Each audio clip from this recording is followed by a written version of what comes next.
good day. That was a really good day. It was a feel-good story because I feel like that kind of helped establish like our friendship. You know what I mean? Like, that's my nigga, man.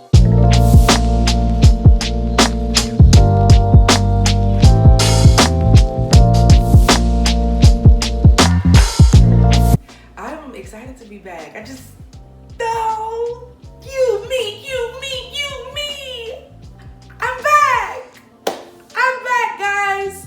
It's been a little bit, like, what, 2-3 weeks? I was hitting that bit hard in January, bruh, and had a schedule. Excuse the flies. I had my window open and it don't have a screen on it. Woo child. I was doing good in January. I was posting, and then I just went silent for a little bit. And I'm not gonna say I'm sorry because I'm not. But what I will say is it was for good reason. I was going through a lot of things personally, but we back. Hey, we back. And you know what we back to talk about?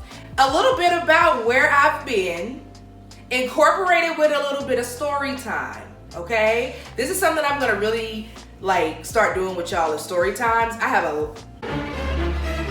have so many stories in my camera roll, like alone. I'm glad to be back. I am glad to be working again. It took a lot to get here. I'm not gonna lie, I don't feel like doing this.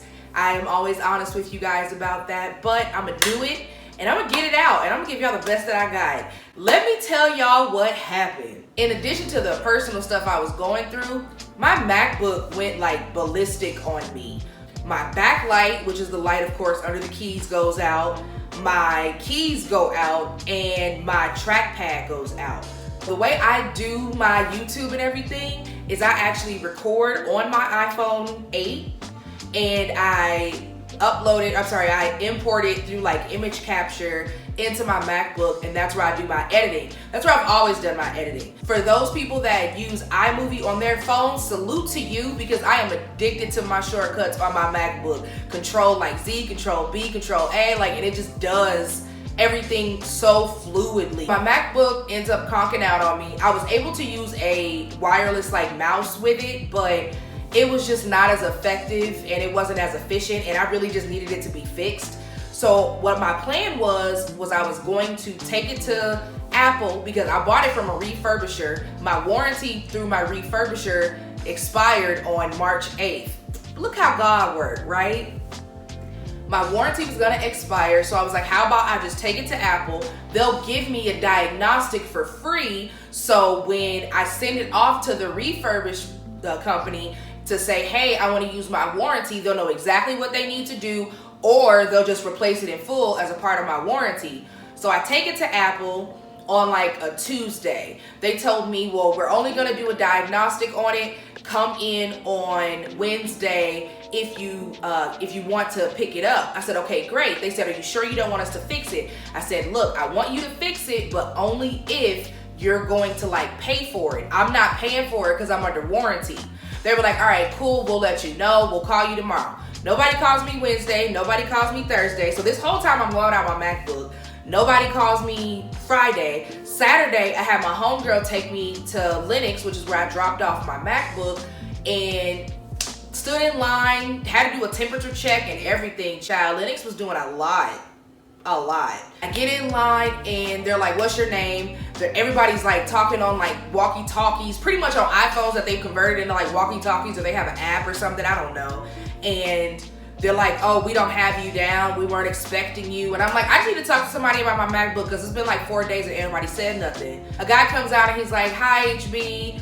I wanted to let you know we're not done with your MacBook because we're going to fix it. We're going to like go ahead and switch the parts out and it's covered. And I'm like, okay, y'all saying that, but I want to make sure because my warranty is about to expire and it's like late February right now.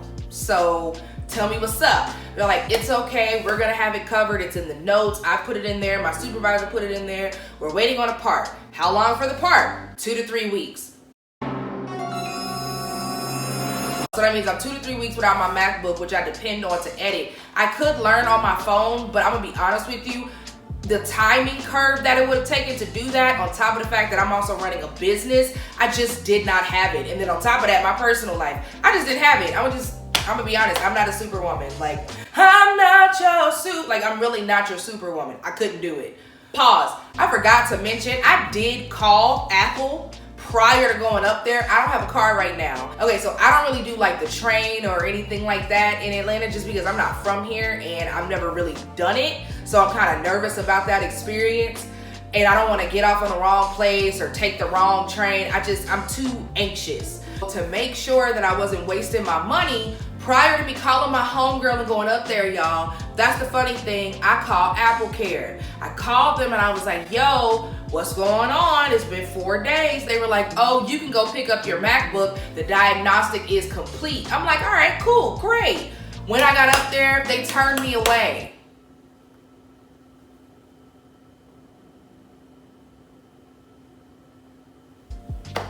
I was completely blown away. I was like, what am I supposed to do for 2 to 3 weeks?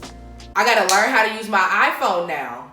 About a week and a half passes after that initial contact at the Apple Store. I get this email, your MacBook is ready. Boom, and there we go. I'm like, bet, that is perfect.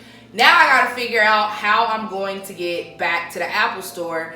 This is where my homie, we'll just call him E, comes in.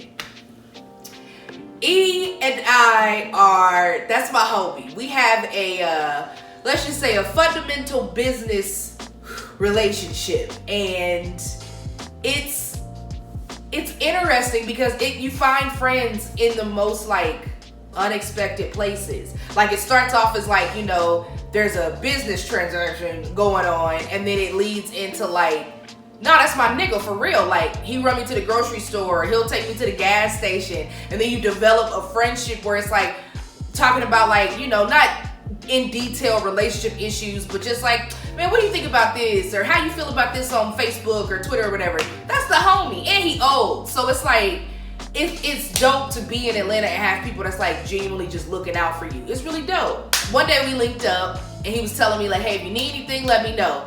And I'm gonna be honest, I'm the type of person now, when people say that, I'm about to start taking advantage. So when he said it, I was like, bet, bitch, can you take me to get my MacBook?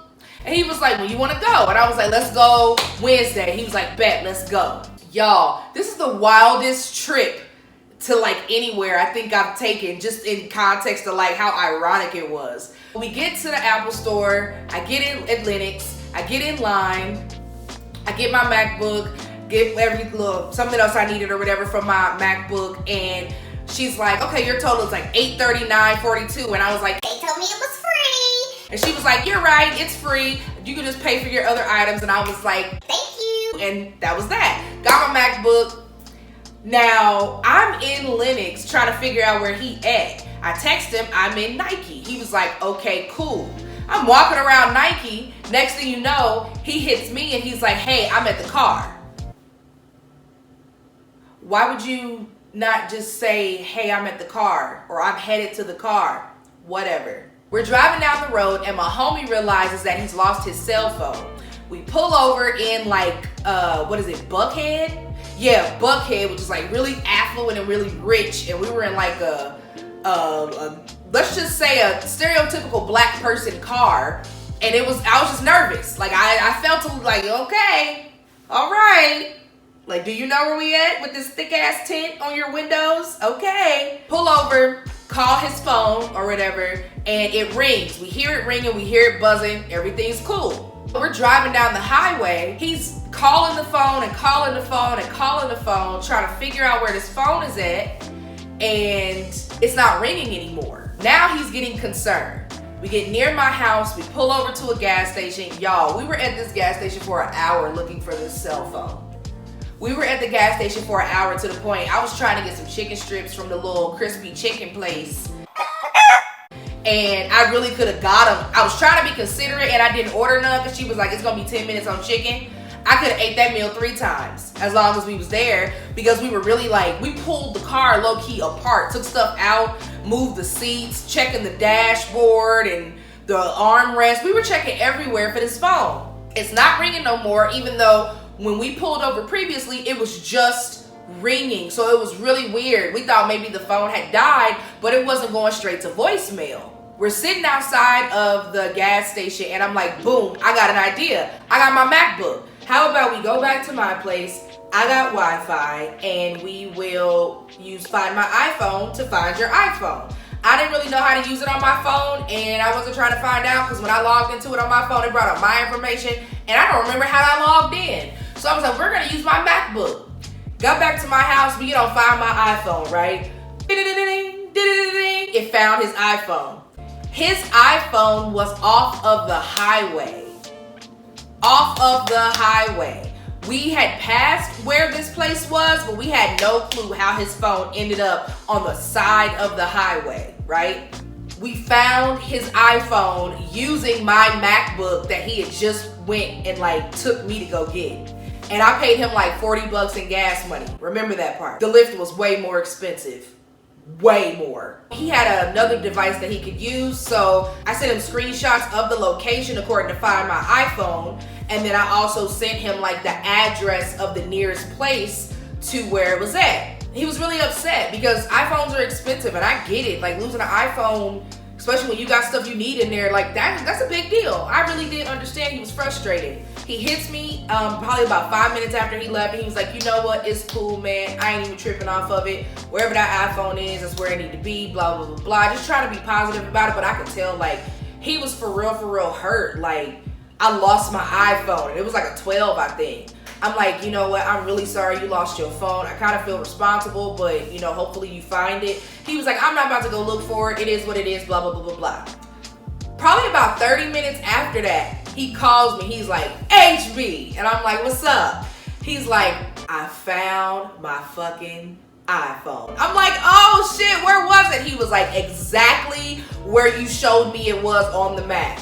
It was off the side of the highway, like on the perimeter of the highway. He was like, the screen is messed up, but I got a homeboy that will fix it. I said, oh my God, I am so happy for you. Like, you know, blah, blah, blah. He was like, I'm gonna be honest, man. I didn't know if you had took it at first and blah, blah, blah, blah. Like, I didn't want to think that about you because I know you're not that type of person. And I was like, you right, because I'm from Kansas City. I don't know Atlanta like that. I am scary. I do not steal from people. Like, yeah, that's not my shtick. I know that's right. I was like, nah, I wouldn't do you like that, man. Like, I'm helping you look for it. Like, how stupid would I look doing Find My iPhone with you, like, and the iPhones with me?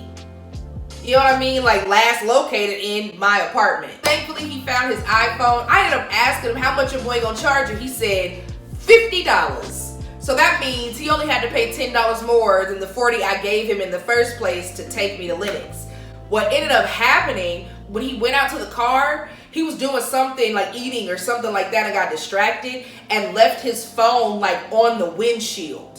Like he was standing outside the car doing something and laid his phone down. And when we were driving, the first time we turned in Buckhead and we heard it, it was accurate because it was sitting there. Once we hit the highway to bring me back to the crib, it must have slid out. He saved my life by taking me to get my MacBook, and I saved his life by using my MacBook to help him find his phone. That was a good day. That was a really good day. It was a feel-good story because I feel like that kind of helped establish like our friendship. You know what I mean? Like, that's my nigga, man. Like, he got my back and I had his back, and you know, it built trust, of course, because I'm not a thief. I don't steal from people. I have no reason to. Like, if I want it, I'm gonna figure out a way to get it, but it ain't gonna be thieving. The fuck? All right. But yeah, I had a really good day that day in the midst of a lot of dark, cloudy days. But you know, I love the fact that like the sun will shine again.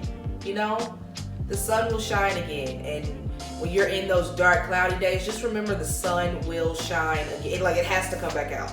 Clouds have to go away at some point. They literally have to. It may seem like it's the longest time of your life, but you know what? I'm preaching. Cut the tape. Cut the tape. Go home. Because I said what I said. Go home.